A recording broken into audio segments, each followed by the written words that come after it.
Then says secret backdoor in every computer. Hello, my friends.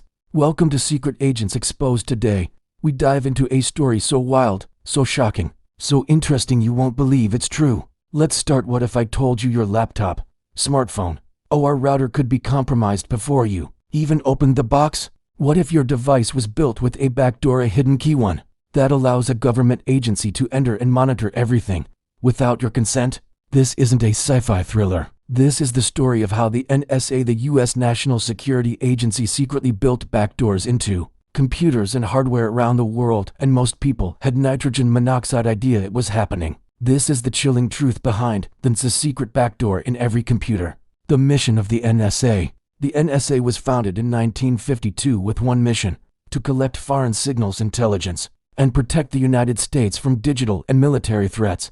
But over the decades, its role evolved, especially after 9/11, when the U.S. government gave the NSA unprecedented surveillance powers. They built entire programs like PRISM to collect data from companies like Google, Facebook, Apple, and Microsoft. Score to monitor internet activity in real time. Mystic to record entire phone conversations in certain countries. But the NSA wanted more than data from tech companies. They wanted direct, silent access to devices themselves before encryption could even begin. They didn't just want to break into your digital life, they wanted to make sure they were already inside it. The NSA's hacking elite tailored access operations. This was the NSA's elite hacking unit. Think of them as cyber commandos. Tao wasn't interested in mass surveillance. Their job was targeted intrusions, getting into specific systems, networks, and machines, and leaving nitrogen monoxide trace. But one of their most shocking operations came to light through the Snowden leaks in 2013. Tao operatives were intercepting physical shipments of electronics, computers, routers, servers, and implanting spyware or hardware tools into them. Here's how it worked. 1. A customer in Europe or Asia buys a new Cisco router. 2. Before the package reaches them, it's secretly diverted to an NSA facility. 3.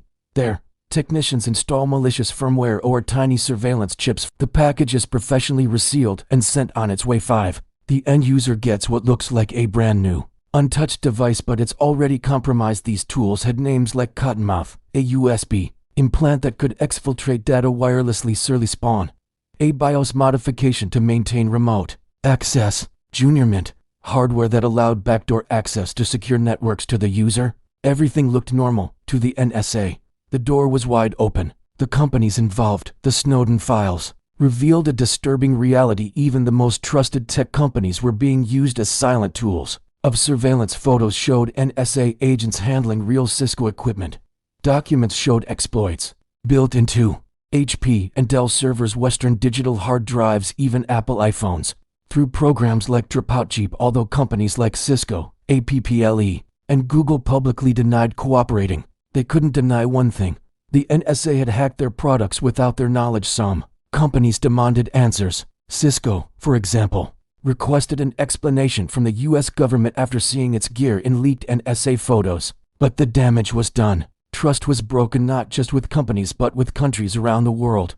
The global reaction, the international backlash was massive. Countries like Germany, Brazil, and China were outraged. They accused the U.S. of cyber espionage and economic sabotage. Brazil passed strict data localization laws. Germany canceled multi-million-dollar contracts with U.S. tech providers. China began developing its own routers and operating systems, avoiding U.S.-based tech altogether. Billions of dollars were lost by American companies due to this spyware stigma. The U.S. government tried to contain the fallout, but the world had already learned the truth. American hardware was nitrogen monoxide. Longer trusted the dangers of hardware backdoors. Here's why hardware backdoors are far more dangerous than software ones. You can patch software bugs, you can reinstall the operating systems, but you can't easily detect or remove hardware implants. A malicious chip embedded on your motherboard or inside your firmware can bypass encryption. Log keystrokes open silent channels to remote servers, remain active even after formatting or replacing your hard drive. Worse, some of these exploits are *** invisible to antivirus software ***, and even skilled experts. This isn't just a privacy risk, it's a national security risk. And once these tools exist, other nations or criminals can copy them. That's exactly what happened when NSA tools like Eternalby were leaked and used in global ransomware attacks like WannaCry and NotPetya. Where are we now? Today, the NSA is quieter than ever after Snowden's revelations. They've gone deeper underground, more secretive, more cautious. But cybersecurity experts warn, the backdoors haven't gone away. They've just become more sophisticated and harder to trace. Governments and corporations now fight a silent war over who controls the digital supply chain. Questions remain. Is your phone secure? Can your webcam be activated remotely? Has your firmware been altered by a foreign or domestic agency? In a world where everything is connected, nothing is ever fully secure. This backdoor campaign is a reminder of the price of unchecked power. We handed over control for convenience. We traded privacy for performance, and in return, we received surveillance disguised as security. Ask yourself this: who owns your device when someone else holds the key to IT? Thanks for watching. Subscribe for more deep dives into real intelligence operations, secret programs, and the dark side of digital power. Like, comment, share, and remember, in the age of surveillance, privacy is resistant. See you in the next video with a unique story.